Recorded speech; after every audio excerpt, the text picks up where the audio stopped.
যে আত্মীয় টাকা বেশি, দাওয়াত তাকে দেওয়া হয় স্পেশাল দাওয়াত।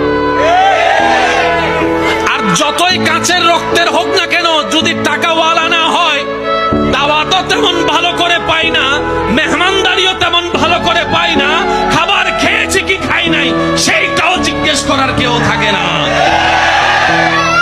সম্পদ যদি একটু ভালো থাকে, বারবার এসে জিজ্ঞেস করবে, পায়েস খাবেন, একটু চা খাবেন, একটু একটু একটু চিনি কম দিয়ে চা এনে দিই, না ভাই আমার আর পেটে না না একটু খান না, একটু বসেন না, ওই রুমটার মধ্যে না একদম এসি আছে, আপনি ওখানে গিয়ে আরাম করুন।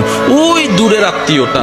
আর যেটা কাছের আত্মীয়, সম্পদ তেমন নাই, পাশ দিয়ে গেলেও জিজ্ঞেস করে না, সে আশা নিয়ে বসে থাকে হয়তো আমাকে একটু জিজ্ঞেস করবে। আচ্ছা খাই না খাই, অন্তত জিজ্ঞেস তো একটু করুক, মনটা বড় হবে যে না আমার আত্মীয় আমাকে একটু জিজ্ঞেস করেছে। এই আশাটাও আশায়ের মধ্যে থেকে যায়, স্বপ্নটা স্বপ্নের মধ্যে থেকে যায়, কল্পনাটা আর বাস্তবে রূপ নেয় না, কারণ আমরা এখনো পাক্কা মুসলমান হতে পারি।